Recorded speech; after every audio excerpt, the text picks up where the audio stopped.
வணக்கம். டான் தமிழொலியின் இரவு நேர பிரதான செய்திகளோடு இணைந்திருக்கும் நான் ஜெகநாதன் சஜித். முதலில் தலைப்புச் செய்திகள். வெளிவார அமைச்சர் பேரிஸ் புதுடில்லியை சென்றடைந்தார்.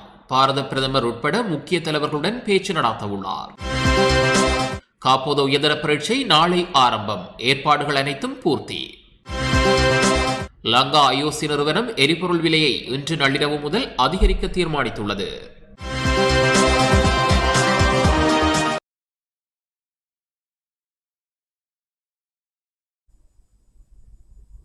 தொடர்வது முதன்மைச் செய்திகள்.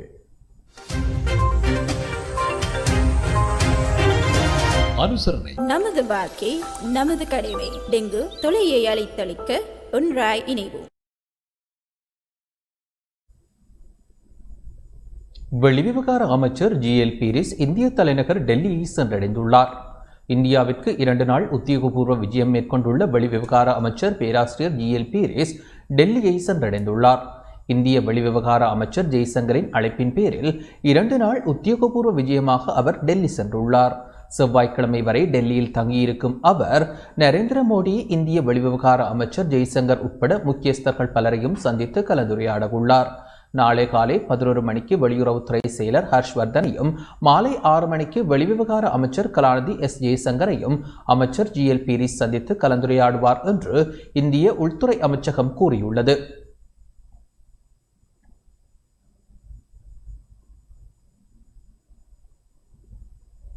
கச்சதீவு உற்சவத்தில் இந்திய பக்தர்கள் கலந்து கொள்வதற்கான ஏற்பாடுகள் முன்னெடுக்கப்படும் என தமிழக முதலமைச்சரின் பிரதிநிதியிடம் அமைச்சர் டக்ளஸ் தேவானந்தா தெரிவித்துள்ளார். கச்சதீவு திருவிழாவில் இந்திய பக்தர்கள் கலந்து கொள்வதற்கு ஏற்பாடு செய்யப்படும் என அமைச்சர் டக்ளஸ் தேவானந்தா தெரிவித்துள்ளார். இந்தியா தமிழக முதலமைச்சர் மு.க. ஸ்டாலின் ஆலோசனையின் பிரகாரம் அமைச்சர் டக்ளஸ் தேவானந்தாவிற்கும் திராவிட முன்னேற்ற கழகத்தின் மூத்த தலைவர் ஒருவருக்கும் இடையில் தொலைபேசியில் உரையாடல் இடம்பெற்றது. இதன்போதே கச்சதீவு உற்சவம் தொடர்பில் ஆராயப்பட்டுள்ளது. தமிழக பக்தர்கள் கலந்து கொள்வதற்கு வழிவகை செய்யப்படும் நிலையில் திருவிழாக்களில் கலந்து கொள்ளும் இலங்கை இந்திய கடற்தொழிலாளர்களுக்கு இடையில் கலந்துரையாடலை நடத்தி 2 நாட்டு கடற்தொழிலாளர்களினதும் எதிர்காலத்திற்கான ஆரோக்கியமான சூழலை உருவாக்குவது தொடர்பாகவும் இருவருக்கும் இடையில் பிரஸ்தாபிக்கப்பட்டுள்ளது. எதிர்வரும் மார்ச் மாதம் 11 மற்றும் 12ஆம் தேதிகளில் நடைபெறவுள்ள கச்சதீவு திருவிழாவில் இந்தியாவில் இருந்து பக்தர்கள் கலந்து கொள்வதற்கு கொரோனா அச்சுறுத்தல் காரணமாக அனுமதி வழங்குவதில்லை என்று ஏற்பாட்டு குழு இதற்கு முன்னர் தீர்மானித்திருந்தமை குறிப்பிடத்தக்கது.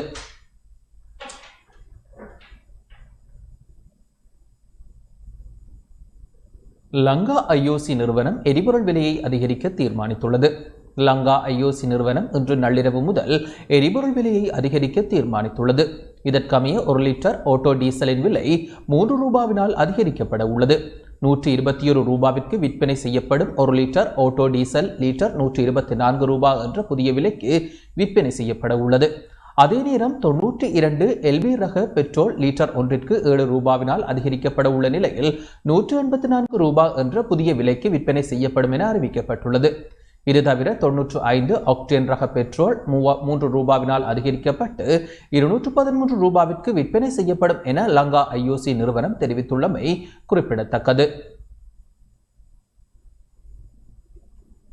பலமான எதிர்க்கட்சி நாட்டில் இல்லை என நாடாளுமன்ற உறுப்பினர் சார்ல்ஸ் நிர்மலநாதன் தெரிவித்துள்ளார். அனுராதபுரத்தின் 2 கிராமங்களை வவுனியா மாவட்டத்துடன் இணைத்து இன விகிதாசாரத்தினை மாற்றியமைக்கும் முயற்சி மேற்கொள்ளப்பட்டு வருவதாக வன்னி மாவட்ட நாடாளுமன்ற உறுப்பினர் சார்ல்ஸ் நிர்மலநாதன் தெரிவித்துள்ளார். வவுனியா ஈரப்பெரிய குளத்தில் சிதம்பரபுரம், கோமரசன்குளம், மதுரா நகர் கிராம மக்களை சந்தித்து கலந்துரையாடிய வேளை அவர் இவ்வாறு தெரிவித்தார்.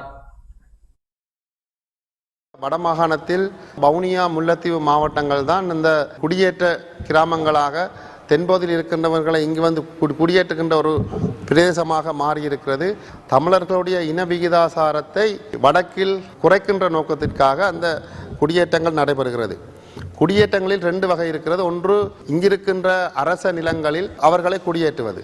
இரண்டாவது, ஏற்கனவே பதிவு செய்யப்பட்டு அனுராதபுரம் மாவட்டத்தில் இருக்கின்ற நிலங்களை வவுனியா மாவட்டத்துடன் இணைப்பது. அனுராதபுரம் மாவட்டத்தில் ஹெபிடிகொல்லாவ பிரதேச செயல பிரிவில் உள்ள கனகவேவ என்ற அந்த கிராம அலுவலர் பிரிவை முழுமையாக வவுனியா மாவட்டத்துக்கும், பதவிய பிரதேச செயலாளர் பிரிவில் இருக்கிற கம்பெலி என்ற அந்த கிராம அலுவலர் பிரிவை வவுனியா மாவட்டம் 2 கிராம அலுவலர் பிரிவுகளை முழுமையாக இடத்தோடு அப்படியே வவுனியா மாவட்டத்திற்கு இணைக்கின்ற முயற்சி தற்பொழுது நடைபெற்று கொண்டிருக்கிறது. வவுனியா முல்லைத்தீவு மாவட்டத்தில் 2012-13 ஆண்டுகளில் குடியேற்றப்பட்டவர்களுக்காக மகாவலி அதிகார சபையினால் கிவுலோயா திட்டம் நடைமுறைப்படுத்தப்பட இருக்கிறது. 10,148 ஏக்கர் வயல் நிலங்களை அவர்களுக்கு பகிர்ந்தளிப்பதற்காக அந்த திட்டம் நடைமுறைப்படுத்த அரசாங்கம் முயற்சி செய்யப்படுகிறது.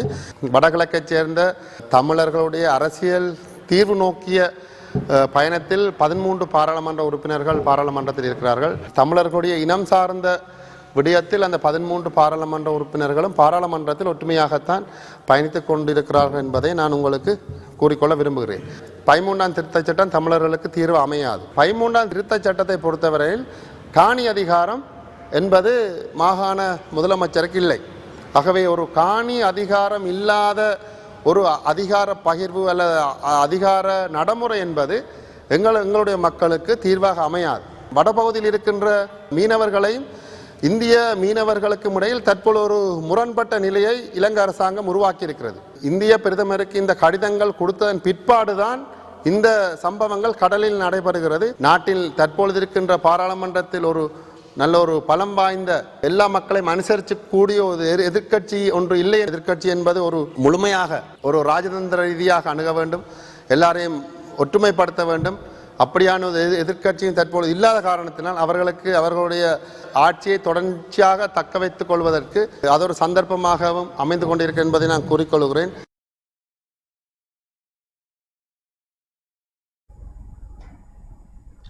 இரண்டாயிரத்தி 21ஆம் ஆண்டிற்கான கல்வி பொதுத்தராதர உயர்தர பரீட்சைகள் நாளை ஆரம்பமாக உள்ளன. நாடளாவிய ரீதியில் கல்வி பொதுத்தராதர உயர்தர பரீட்சைகள் நாளை ஆரம்பமாக உள்ளன. நாளை ஆரம்பமாகும் பரீட்சைகள் எதிர்வரும் மார்ச் மாதம் 5ஆம் தேதி வரை இடம்பெற உள்ள நிலையில் இம்முறை 3,45,000க்கும் அதிகமானோர் பரீட்சைக்கு தோற்ற உள்ளதாக பரீட்சைகள் ஆணையாளர் நாயகம் LMD தர்மசேன தெரிவித்துள்ளார். பாடசாலை ஊடாக 2,79,142 பரீட்சார்த்திகளும் 66,101 தனியார் பரீட்சார்த்திகளுமாக 3,45,242 பரீட்சார்த்திகள் பரீட்சைக்கு தோற்ற உள்ளனர். நாடளாவிய ரீதியில் 2,438 பரீட்சை மத்திய நிலையங்களும் 316 ஒருங்கிணைப்பு நிலையங்களும் அமைக்கப்பட்டுள்ளன. மேலும் சுகாதார அமைச்சுடன் இணைந்து கோவிட் தொற்று உறுதி செய்யப்பட்ட பரீட்சார்த்திகளுக்கு என விசேட பரீட்சை மத்திய நிலையங்களும் அமைக்கப்பட்டுள்ளதாக பரீட்சைகள் ஆணையாளர் நாயகம் தெரிவித்துள்ளார். கோவிட் தொற்றுக்கு உள்ளானோருக்காக தெரிவு செய்யப்பட்ட வைத்தியசாலைகளில் 29 விசேட பரீட்சை நிலையங்கள் அமைக்கப்பட்டுள்ளன. கோவிட் தொற்றுக்கு உள்ளான பரீட்சார்த்திகள் தமது சுகாதார மருத்துவ அதிகாரிக்கு அறிவித்து இந்த விசேட பரீட்சை மத்திய நிலையங்களில் பரீட்சை எழுத முடியும். அது மாத்திரமின்றி தொற்றாளர்களுடன் தொடர்புகளை பேணியமையால் தனிமைப்படுத்தப்பட்டுள்ளோர், அறிகுறிகள் உடையோர் பிரதான பரீட்சை மண்டபங்களில் பிரத்யேக அறை ஒதுக்கப்பட்டுள்ளது. சுகாதார மருத்துவ அதிகாரி ஊடாக பாடசாலை அதிபருக்கு அறிவித்து இந்த பிரத்யேக அறைகளில் பரீட்சைக்கு தோற்ற முடியும். இலத்தினரியல் கை கடிகாரம், கையடக்க தொலைபேசி உள்ளிட்ட அனாவசிய பொருட்கள் எதனையும் பரீட்சார்த்திகள் பரீட்சை மண்டபங்களுக்குள் எடுத்து செல்ல அனுமதிக்கப்பட மாட்டார்கள். காலை 8:30 மணியளவில் பரீட்சைகள் ஆரம்பமாக உள்ளதால் 8 மணிக்கு முன்னர் பரீட்சை மண்டபங்களுக்குள் சமூகமளிக்க வேண்டியது அவசியமாகும் எனவும் தெரிவிக்கப்பட்டுள்ளது. அத்தோடு தேசிய அடையாள அட்டையை கொண்டு வருவதும் அத்தியாவசியமானதாகும் என தெரிவிக்கப்பட்டுள்ளது. தவிர்க்க முடியாத நிலையில் தேசிய அடையாள அட்டை அற்றவர்கள் தமது புகைப்படத்துடன் பாடசாலை அதிபரினால் உறுதிப்படுத்தப்பட்ட கடிதத்துடன் சமூகம் அளிக்க வேண்டும்.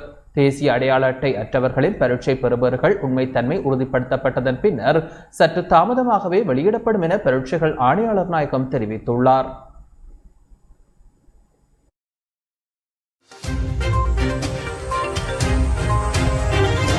அனுசரணை. நமது வாழ்க்கை நமது கடமை. டெங்கு தொலையை அழைத்தளிக்க ஒன்றாய் இணைவோம். வடக்கு கிழக்கில் முன்னெடுக்கப்படும் நில ஆக்கிரமிப்பிற்கு எதிராக தமிழ் கட்சிகளை ஒன்றிணைத்து எதிர்கொள்வது தொடர்பான கலந்துரையாடல் ஒன்று இடம்பெற்றுள்ளது. வடக்கு கிழக்கில் முன்னெடுக்கப்படும் நில ஆக்கிரமிப்பிற்கு எதிராக தமிழ் கட்சிகளை ஒன்றிணைத்து எதிர்கொள்வது தொடர்பான கலந்துரையாடல் இன்று இடம்பெற்றது. கடந்த 29ஆம் தேதி கிளிநொச்சியில் இதற்கான முன்னெடுப்புகள் ஆரம்பிக்கப்பட்டிருந்த நிலையில் இன்றைய தினம் 2வது தடவையாக நில ஆக்கிரமிப்பை எதிர்கொள்வது தொடர்பில் ஆராய்வு கூட்டம் இடம்பெற்றது. இதன்போது வடக்கு கிழக்கில் ஒரு செயலணி ஒன்றை நிறுவி அதன் மூலம் மக்களை அணிதிரட்டவும் கட்சிகளை ஒருங்கிணைப்பதற்கும் தீர்மானிக்கப்பட்டுள்ளது. இன்றைய கலந்துரையாடலில் முன்னாள் நாடாளுமன்ற உறுப்பினர்களான சிவசக்தி ஆனந்தன், MK சிவாஜிலிங்கம், வடமாகாண சபையின் முன்னாள் அமைச்சர் த. குருகுலராஜா, வடக்கு மாகாண சபையின் முன்னாள் உறுப்பினர் த. ரவிகரன், தமிழ் மக்கள் தேசிய கூட்டணியின் கொள்கை பரப்பு செயலாளர் கந்தையா அருந்தவபாலன், சிவில் அமைப்புகளின் பிரதிநிதிகள் என பலரும் கலந்து கொண்டனர். வடக்கு கிழக்கு மாகாணங்கள் தமிழர் தாயகம் நிலப்பரப்பிலே ஒரு செயலணியை நிறுவுவதை நோக்கமாக கொண்டு செயற்படுத்தப்படுகிறது. இன்னும் 2 வாரங்களிலே கிழக்கு மாகாணத்துக்கான செயலணியைக்கான ஆரம்ப கட்ட நடவடிக்கைகள் 19ஆம் 20ஆம் தேதிகளில் மட்டக்களப்பு நகரிலே முன்னெடுக்கப்படும். ஆகவே இப்பொழுது தற்காலிகமாக ஆக குறைந்தது 15 பேர் கொண்ட ஒரு தற்காலிக குழுவும் அழைப்பாளரும் தெரிவு செய்யப்பட்டிருக்கார். அழைப்பாளராக திரு சிவகரன் செயற்படுவார்.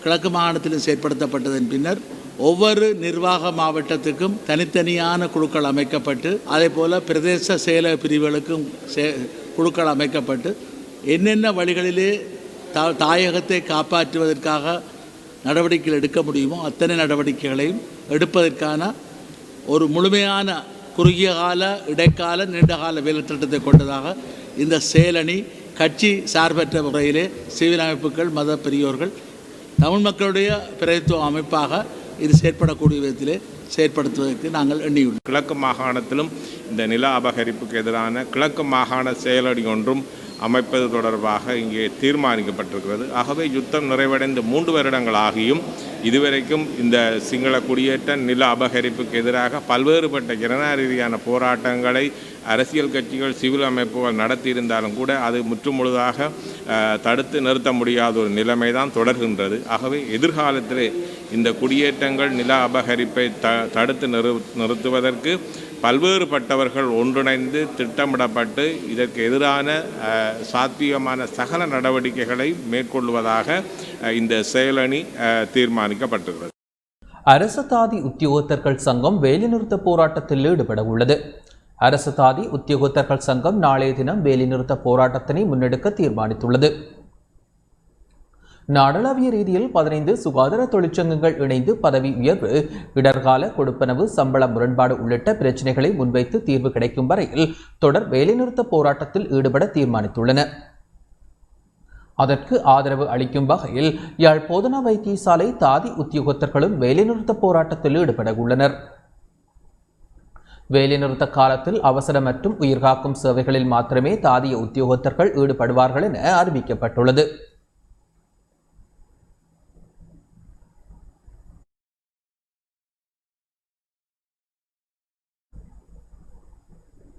மின்வெட்டு தொடர்பில் நாளை முக்கிய தீர்மானம் எடுக்கப்பட உள்ளது. மின் பாவனைக்கான கேள்வி அதிகரித்துள்ள நிலையில் தேவைக்கமைய மின் விநியோகத்தை துண்டிப்பது தொடர்பில் நாளை தீர்மானிக்கப்பட உள்ளது.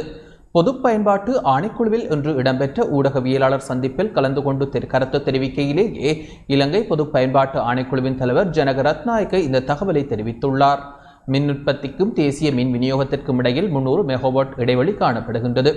இந்நிலைமையை சீர் செய்ய மின்சாரத்துறை அமைச்சு உரிய நடவடிக்கையினை இதுவரையில் மேற்கொள்ளவில்லை என வலுசக்தி அமைச்சு சுட்டிக்காட்டியுள்ளது. மின் உற்பத்திக்கு தேவையான எரிபொருளை இன்று வரை தொடர்ச்சியாக விநியோகிக்க இலங்கை பெட்ரோலிய கூட்டுத்தாபனம் இணக்கம் தெரிவித்துள்ளது. வலுசக்தி அமைச்சின் கடமைகளுக்கு எரிபொருளை கொள்வனவு செய்வதில் மீண்டும் சிக்கல் நிலைமை தோற்றம் பெற்றுள்ளதாக வலுசக்தி அமைச்சு அறிவித்துள்ளது. கடந்த காலத்தை காட்டிலும் தற்போது மின்பாவனைக்கான கேள்வி அதிகரித்துள்ளது. 2750 மெகாவாட் மின்பாவனைக்கான கேள்வி அதிகரிக்கப்படுமாயின் மின் விநியோகத்தை துண்டிக்க நேரிடும். இவ்விடயம் குறித்து நாளை மின்சார சபையின் உறுப்பினர்களுடன் பேச்சுவார்த்தை இடம்பெற உள்ளது என இலங்கை பொது பயன்பாட்டு ஆணைக்குழுவின் தலைவர் தெரிவித்துள்ளார்.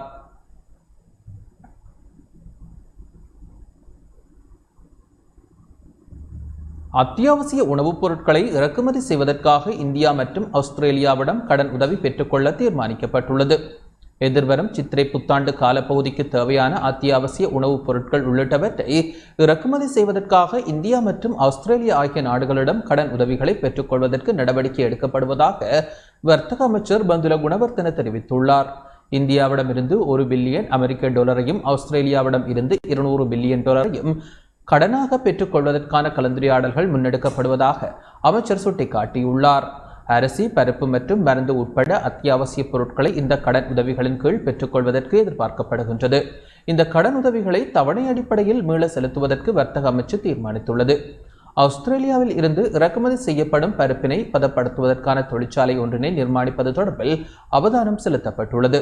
இந்த தொழிற்சாலையை கொழும்பு அல்லது ஹம்பாந்தோட்டை துறைமுகத்தினை அண்மித்து தீர்மானிப்பது என்பது தொடர்பில் ஆராயப்பட்டு வருகின்றமை குறிப்பிடத்தக்கது.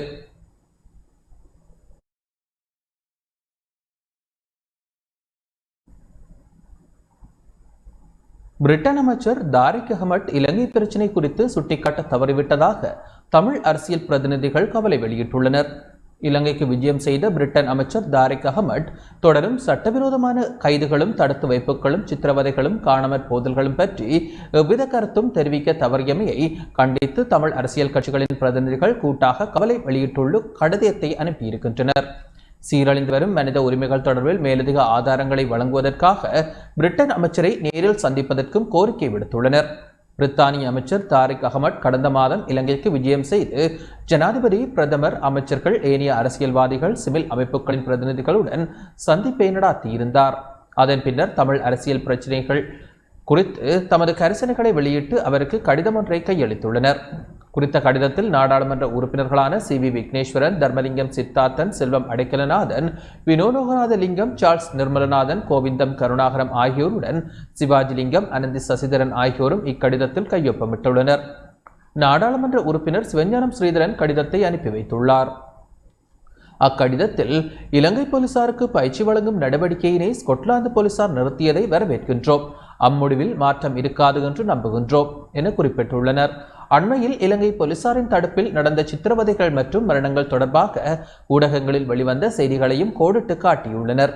அத்துடன் நாட்டில் உள்ள மனித உரிமை மீறல்கள் பற்றி வெளிப்படையாக கதைப்பதற்கு சுதந்திரம் இல்லை என்றும், வெளிநாடுகளில் உள்ள ஊடகவியலாளர்களே இச்சம்பவங்கள் பற்றி அச்சமின்றி செய்தி வெளியிடும் நிலைமையை இப்போது காணப்படுவதாகவும் குறிப்பிட்டுள்ளனர்.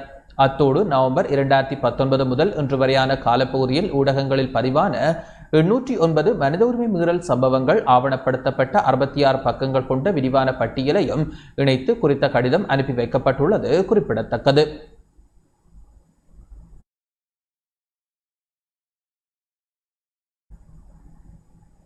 அதிகாரம் இல்லாவிட்டாலும் மக்களுக்கான வேலை திட்டங்களை எதிர்க்கட்சி முன்னெடுக்கும் என எதிர்க்கட்சித் தலைவர் சஜித் பிரேமதாச தெரிவித்துள்ளார்.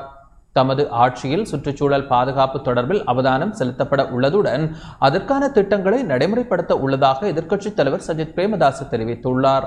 எதிர்க்கட்சித் தலைவர் சஜித் பிரேமதாசவின் எண்ணக்கருவிற்கு அமைவாக ஐக்கிய மக்கள் சக்தியின் பசுமை திட்டத்தின் கீழ் யால தேசிய பூங்காவில் உள்ள யால வனவிலங்கு நலன்புரி அலுவலகத்தின் பயன்பாட்டிற்காக நீர் சுத்திகரிப்பு வடிகட்டிகள் வழங்கப்பட்டன. இந்நிகழ்வில் கலந்து கொண்டு உரையாற்றும் போதே அவர் இதனை தெரிவித்தார். කාර්යක්ෂම ක්‍රියාශීලී වනජීවී සේවාවක් ගහකොළ සතා සිව්පාවා සුරකීමේ அதிகாரம் இல்லாவிட்டாலும் வேலை திட்டங்களை முன்னெடுக்கும் எதிர்க்கட்சியாக நாம் செயற்பட்டு கொண்டு இருக்கின்றோம். பலர் குறுகிய கால சலுகைகளை வழங்குவதற்காகவே செயற்படுகின்றனர். அடுத்த தலைமுறையினரை பாதுகாத்து முழு மக்களின் வாழ்க்கையையும் கட்டியெழுப்புவதே ஐக்கிய மக்கள் சக்தியின் நிலைப்பாடு. அதிகாரம் இல்லாமல் எவ்வாறு செயற்படுவது என்பதற்கு ஐக்கிய மக்கள் சக்தியிடம் நடைமுறை ரீதியான எடுத்துக்காட்டுகள் இருக்கின்றன. நாட்டின் அபிமானத்தை மேலோங்க செய்ய ஐக்கிய மக்கள் சக்தி இருமுறை யோசிப்பதில்லை. நமது நாட்டில் பாரிய பொருளாதார பிரச்சினை காணப்படுகின்றது. இந்த பாரிய பொருளாதார நெருக்கடிக்கு அந்நிய செலாவணியில் ஏற்பட்டுள்ள பற்றாக்குறையே பிரதான காரணமாக அமைந்துள்ளது. යන ගමනක් ලෙපඩ් ඩයර්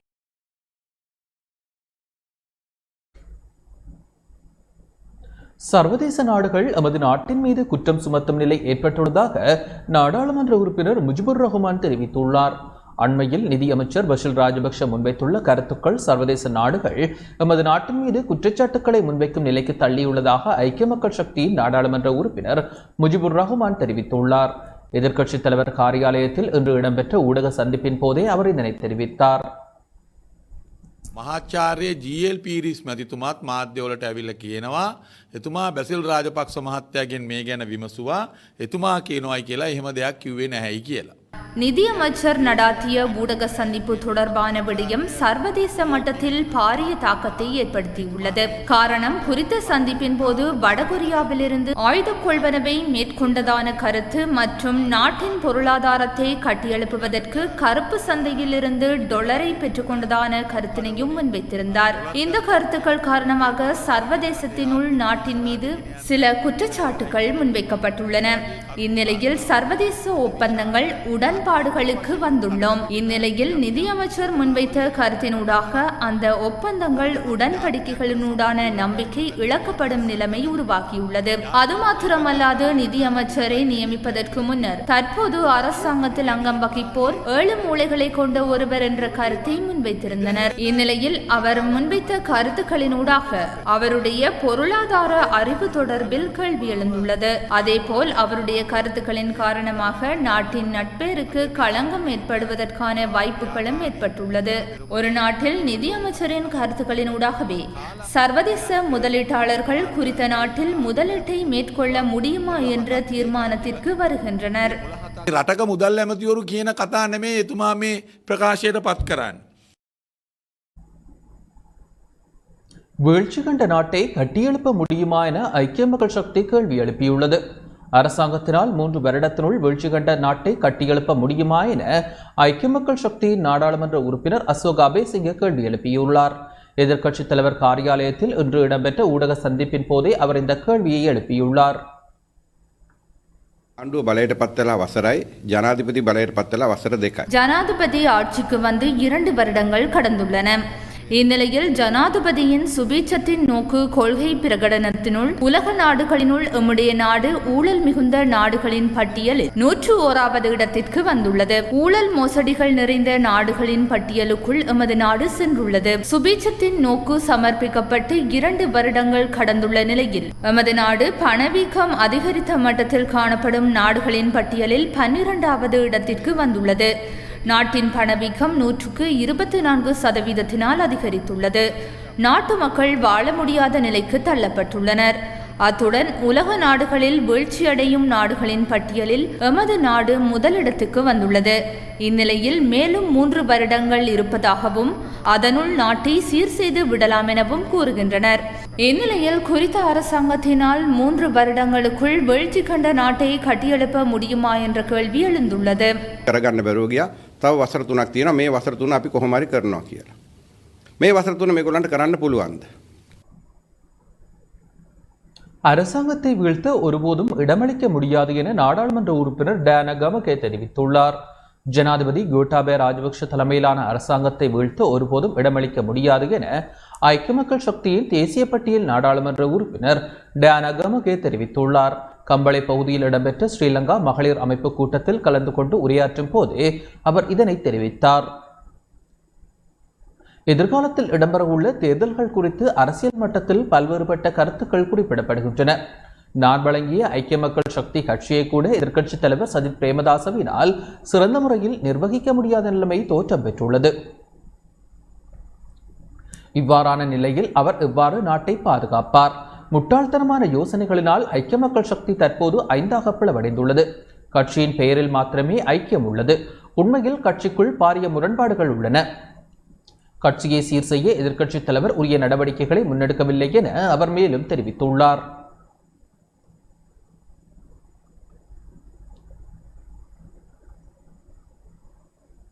சுதந்திர கட்சி இனிவரும் தேர்தல்களில் தனித்தே போட்டியிடும் என அக்கட்சியின் சிரேஷ்ட உபதலைவர் ரோஹண லக்ஷ்மன் பியதாச தெரிவித்துள்ளார். வெற்றியோ தோல்வியோ சுதந்திர கட்சி இனி தனித்தே தேர்தலில் போட்டியிடும் என ஸ்ரீலங்கா சுதந்திர கட்சியின் சிரேஷ்ட உபதலைவர் பேராசிரியர் ரோஹண லக்ஷ்மன் பியதாச தெரிவித்துள்ளார். பொதுஜன பெரமுன கூட்டணியில் அங்கம் வகிக்கும் பங்காளி கட்சிகளின் கருத்துக்களுக்கு அரசாங்கம் மதிப்பளிப்பதில்லை. பங்காளி கட்சிகளுடன் ஒன்றிணைந்து முக்கிய தீர்மானங்கள் எதுவும் எடுக்கப்படுவதில்லை. பொதுஜன பெரமுன தன்னிச்சையான தீர்மானங்களை செயற்படுத்துகின்றது. அரசாங்கத்தின் மீதான மக்களின் வெறுப்பு நாளுக்கு நாள் அதிகரித்து செல்கின்றதை தவிர குறைவடையவில்லை. தற்போதைய நிலைமையில் எத்தேர்தல் இடம்பெற்றாலும் அரசாங்கம் நிச்சயம் படுதோல்வி அடையும் என்பதாலேயே உள்ளூராட்சி மன்ற தேர்தல் பிற்போடப்பட்டுள்ளது என அவர் மேலும் தெரிவித்துள்ளார்.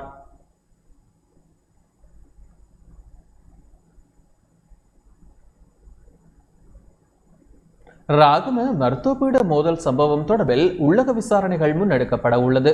ராகம மருத்துவ பீடத்தில் அண்மையில் இடம்பெற்ற மோதல் சம்பவம் தொடர்பில் உள்ளக விசாரணைகளை மேற்கொள்ள பல்கலைக்கழக நிர்வாகத்தினால் குழு ஒன்று அமைக்கப்பட்டுள்ளது. 3 அடங்கிய குழு ஒன்று நியமிக்கப்பட்டுள்ளதாக களனி பல்கலைக்கழகத்தின் உபவேந்தர் பேராசிரியர் நிலாந்தி டி சில்வா தெரிவித்துள்ளார். சம்பவத்தில் ஈடுபட்ட மாணவர்கள் விசாரணை குழுவிற்கு அழைக்கப்படுவார்கள் என்று கூறப்படுகின்றது. அந்த குழு நிர்வாகத்திடம் அறிக்கை சமர்ப்பிக்கும் என களனி பல்கலைக்கழகத்தின் உபவேந்தர் தெரிவித்துள்ளார்.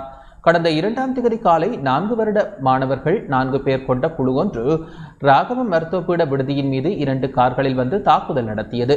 சம்பவம் தொடர்பில் முன்னாள் ராஜாங்க அமைச்சர் அரந்திக பெர்னாண்டோவின் மகன் உட்பட 7 பேர் கைது செய்யப்பட்டு விளக்கமறியலில் வைக்கப்பட்டுள்ளமை குறிப்பிடத்தக்கது.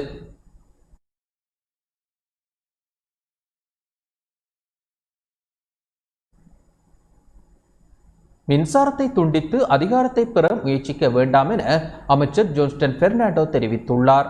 மின்சாரத்தை துண்டித்து அதிகாரத்தை பெற முயற்சிக்காதீர்கள், அவை தவறான செயல்களாகும் என ஆளுந்தரப்பு பிரதம கொறடா நெடுஞ்சாலைகள் அமைச்சர் ஜோன்ஸ்டன் பெர்னாண்டோ தெரிவித்துள்ளார். நாடளாவிய ரீதியில் அனைத்து கிராமங்களையும் உள்ளடக்கி அரசாங்கத்தினால் அமல்படுத்தப்படும் வரவு செலவு திட்ட 1 லட்சம் கிராம அபிவிருத்தி வேலை திட்டத்தின் ஆரம்ப நிகழ்வு அண்மையில் நிக்கரவெட்டியவில் இடம்பெற்றது. குருநாகல் மாவட்ட ஆரம்ப நிகழ்வில் கலந்து கொண்டு கருத்து வெளியிடும் போதே அவர் இவ்வாறு தெரிவித்தார். கேஸ் பிரச்சனையே பின்னால் யாரோ இருப்பதாக என்று சொன்னேன். அப்போது நிறைய பேர் என்னை விமர்சித்தார்கள். இப்போது கேஸ் வெடிப்பதை பார்த்திருக்கின்றீர்களா? முகநூலில் உள்ள அனைத்து ஜேவிபி காரர்களும் என்னை குற்றம் சாட்ட தொடங்கியுள்ளனர். கெட்ட வார்த்தைகளில் அவர்கள் என்னை ஏசினார்கள். முகநூல் ஊடாக ஜேவிபியின் ஒழுக்கத்தை நீங்கள் நன்றாக கவனிக்கலாம். மின்சாரத்திலும் இதுபோன்ற பிரச்சனை உள்ளது. மாதக்கணக்கில் மூடப்படுகின்றது. இந்த மின் நெருக்கடிக்கு பின்னால் ஏதோ இருக்கின்றது என்பதை மக்கள் உணரவில்லையா? இதன் பின்னணியில் சதியுள்ளது. ஜனாதிபதியின் கொள்கைகள் நடைமுறைப்படுத்த இடமளிப்பதில்லை. இந்த விடயங்களுக்கு பின்னால் ஏதோ இருக்கின்றது. கேஸ் வெடிப்பு விவகாரம் வெளியில் வந்தது போன்று இந்த விடயங்களும் எதிர்காலத்தில் வெளிச்சத்திற்கு வரும். நமது ஜனாதிபதி இது தொடர்பில் நடவடிக்கை எடுத்து வருகின்றார். போலீசார் சாமர்த்தியமாக அவற்றையெல்லாம் பறைசாற்றாமல் அம்பலப்படுத்துவர். இந்நாட்டு மக்களின் வாழ்க்கையுடன் விளையாட வேண்டாம் என தொழிற்சங்கங்களுக்கு கூறுகின்றோம். இதன் பின்னணியில் முழுமையாக சூழ்ச்சி காணப்படுகின்றது. நாங்கள் தேர்தலை எதிர்கொண்டு மக்களின் விருப்பத்திற்கு இடமளிப்போம். மக்களை கொன்று பிணங்களை வைத்து அரசியல் செய்ய முயற்சிக்காதீர்கள். மின்சாரத்தை துண்டித்து அதிகாரத்தை பெற முயற்சிக்காதீர்கள். அவை தவறான செயல்களாகும். கோட்டாபய ராஜபக்ஷ சரியான தலைவர். ஊழலற்ற இந்த நாட்டை சரியாக ஆட்சி செய்யும் தலைவர். இந்நாட்டு மக்களை அபரிமிதமாக நேசிக்கும் மக்களின் தலைவரும் ஆவார். அதனால் தான் தடுப்பூசி போடப்பட்ட உலகின் 6வது நாடாக வர முடிந்தது. தடுப்பூசி போடுங்கள், அரசியல்வாதிகள் அதற்கு உதவ வேண்டும் என்று அவர் எப்போதும் கூறினார். தடுப்பூசி வெற்றியடைய மகா சங்கத்தினரும் முக்கிய பங்காற்றினர். நாம் நாடு பாதுகாக்கப்படுகின்றது. தடுப்பூசி போட்டதால் இன்று நீங்களும் நானும் ஒன்றாக இருக்கின்றோம். தடுப்பூசி போடாமல் இருந்திருந்தால் இந்தியாவை போல் மக்கள் வீதிகளில் இறங்கி இறந்திருப்பார்கள். உலகில் இன்னும் மக்கள் இறந்து கொண்டிருக்கின்றார்கள். தடுப்பூசி போட்டதால் உயிர் பிழைத்து வருகின்றோம். தடுப்பூசி எளிதானதல்ல. தடுப்பூசி கொள்வனவு செய்யப்படவில்லை. தடுப்பூசி அதிக அளவில் கொண்டு வரப்பட்டதாக கூறினார்கள். கொண்டு வந்த பிறகு தடுப்பூசியை போட வேண்டாம் என்று சொன்னார்கள். 2 வருடங்களில் தடுப்பூசி போட்டவர்கள் இறந்து போவதாக கூறப்பட்டது. வேறு பக்க விளைவுகள் ஏற்படும் என்றார்கள். மக்களை தவறாக வழிநடத்தும் அலை போன்ற ஒன்றை உருவாக்க முயன்றார்கள். இந்த வேலை திட்டங்களை சீர்குலைத்து கோட்டாபய ராஜபக்ஷவை ஒரு தோல்வியுற்ற தலைவர் என்று மக்களுக்கு காட்டி அரசு அதிகாரத்தை கைப்பற்ற நினைத்தனர் என அமைச்சர் ஜோன்ஸ்டன் பெர்னாண்டோ தெரிவித்துள்ளார்.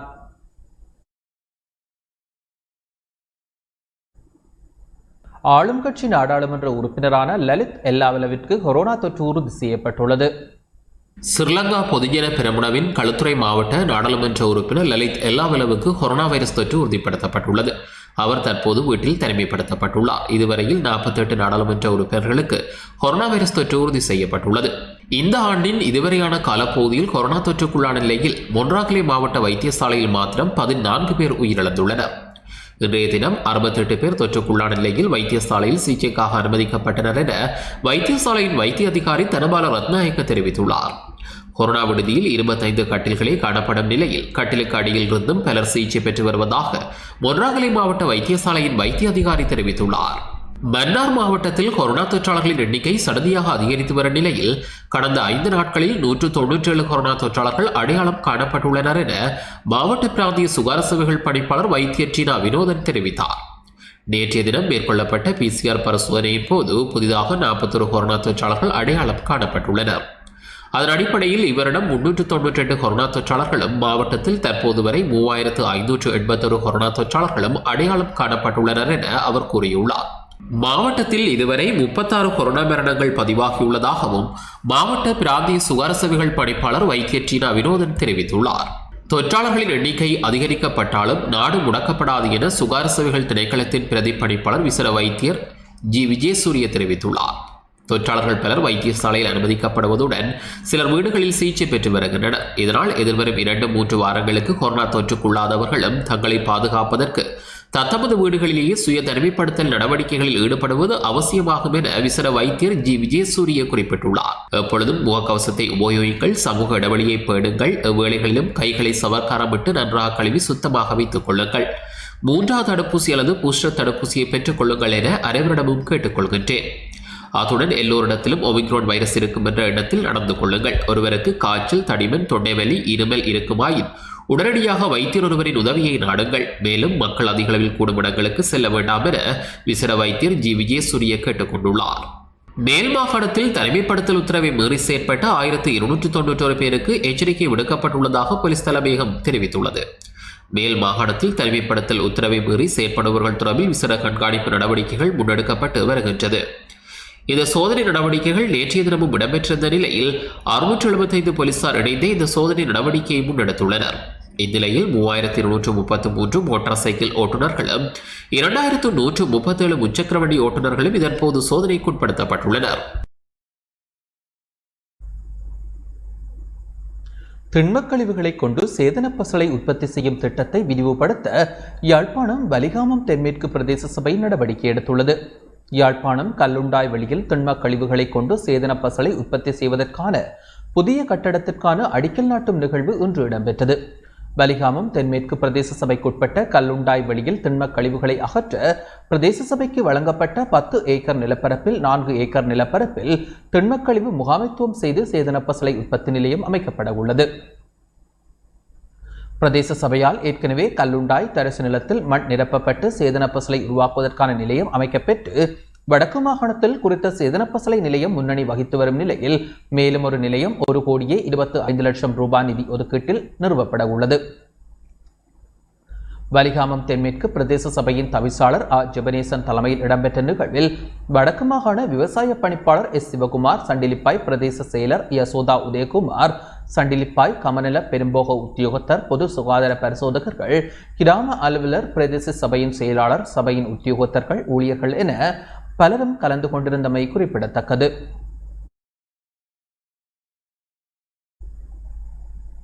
எழுச்சியின் கரங்கள் பெண்கள் வட்டத்தின் அலுவலக திறப்பு விழா இன்று இடம்பெற்றது.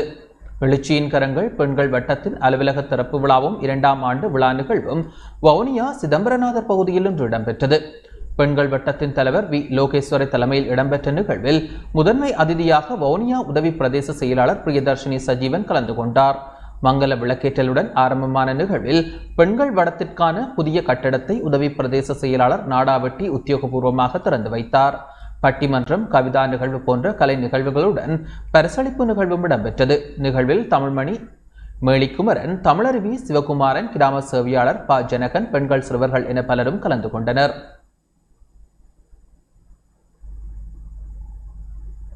முல்லைத்தீவு புதுக்குடியிருப்பு பிரதேச சபைக்கு அருகாமையில் உள்ள குழாய் கிணற்றினை புனர் அமைத்து தருமாறு பொதுமக்கள் கோரிக்கை விடுத்துள்ளனர். முல்லைத்தீவு மாவட்டத்தின் புதுக்குடியிருப்பு பிரதேச செயலாளர் பிரிவிற்குட்பட்ட புதுக்குடியிருப்பு பரந்தன் வீதியில் புதுக்குடியிருப்பு பிரதேச சபைக்கு அருகாமையில் உள்ள குழாய் கிணற்றினை விரைவில் புனர் அமைத்து தருமாறு பொதுமக்கள் கோரிக்கை விடுத்துள்ளனர். குறித்த குழாய் கிணறு பல ஆண்டு காலமாக பொதுமக்களுடைய குடிநீர் தேவையை பூர்த்தி செய்து வருகின்ற நிலையில் தற்போது பலரடைந்த நிலையில் உள்ளது. இதுகுறித்து புதுக்குடியிருப்பு பிரதேச சபைக்கு தெரிவித்த போதும் பிரதேச சபை அதற்கான உரிய நடவடிக்கைகளை செய்யவில்லை என பொதுமக்கள் குற்றம் சுமத்தியுள்ளனர். பல்வேறு தரப்பினரும் குடிநீர் தேவைக்காக பயன்படுத்தப்படுகின்ற குறித்த குழாய் கிணற்றில் நீர் எடுப்பதற்கு பல்வேறு சிக்கல்களை எதிர்நோக்கி உள்ளமையால் குழாய் கிணற்றினை புனரமைத்து தருமாறு புதுக்குடியிருப்பு பிரதேச சபைக்கு தெரிவிக்கப்பட்டுள்ளது. இருப்பினும் குழாய் கிணற்றினை திருத்துவதற்கு முயற்சி எடுத்த போதும் அது சரியான முறையில் பயன் அளிக்கவில்லை எனவும் அதனை உரிய வகையில் புனர் அமைத்து தருவதற்கு புதுக்குடியிருப்பு பிரதேச சபையினர் மிக விரைவாக நடவடிக்கை எடுக்க வேண்டும் எனவும் மக்கள் கோரிக்கை விடுத்துள்ளனர். சுமார் 200க்கும் மேற்பட்ட மக்களின் குடிநீர் தேவையை பூர்த்தி செய்யக்கூடிய வகையிலும் குறித்த குழாய் கிணற்றினை உரிய வகையில் புனர் அமைத்து தருமாறு பிரதேச சபைக்கு எழுத்து மூலமும் புதுக்குடியிருப்பு பிரதேச சபையின் தவிசாளர் உறுப்பினர்களிடம் நேரிலும் 2 தடவைகள் தெரிவித்தும் இதுவரை அதற்கான எவ்விதமாக நடவடிக்கைகளும் உரிய வகையில் எடுக்கப்படவில்லை எனவும் குற்றம் சுமத்தப்பட்டுள்ளது. மேலும் சம்பந்தப்பட்ட அதிகாரிகள் மிக விரைவில் நடவடிக்கை எடுக்க வேண்டும் என பொதுமக்கள் கோரிக்கை விடுத்துள்ளனர். ஒரு குழாய் கிணறு ஒன்று மிக நீண்ட காலமாக மக்களுக்கு குடிநீர் பிரச்சனையை தீர்த்து கொண்டு வந்தது. பல மாதங்களாக இந்த குழாய் கிணறு பாவனைக்கு சரியான முறையில் இல்லாத நிலையில் காணப்படுது. காலையில் ஒரு 60 பேர் வந்து தண்ணி பெற்றுக்கொள்ளினோம். பேருந்து பொழுதுபட வந்து ஒரு 87 பேர் பெற்றுக்கொள்ளினோம். இவர்களுக்குரிய தண்ணி அடிக்காத நிலையில் இந்த குழாய் கிணறு இருப்பது மிகவும் மனவேதனைக்குரிய விடயமாகும். பிரதேச செயலாளருக்கு கூட கடிதம் கையளிக்கப்பட்டிருக்கு. அவர் கூட இதை வந்து எட்டி பார்க்குறேன். மக்களுடைய அன்றாட பிரச்சனை பெரும் பாதிப்பை ஏற்படுத்தி கொண்டிருக்குது. ஆனால் முறையில் இதுக்குரிய அதிகாரிகள் இதை வந்து திருத்தம் செய்து தர வேண்டும் என்று கேட்டுக்கொள்வோம். இத்துடன் இந்த செய்தி அறிக்கை நிறைவடைகின்றது. வணக்கம்.